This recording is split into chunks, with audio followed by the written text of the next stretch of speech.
There's so much that we can do to actually create the right incentives for businesses to start to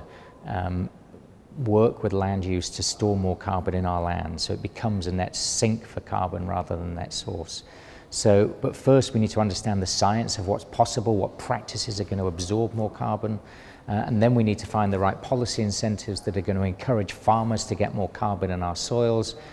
to get foresters to be planting more forest and restoring forest health in forests around the world. And of course, many of the great commitments that supply chain companies have to take deforestation out of their supply chains is another great way that we can ensure more carbon stays in our landscapes.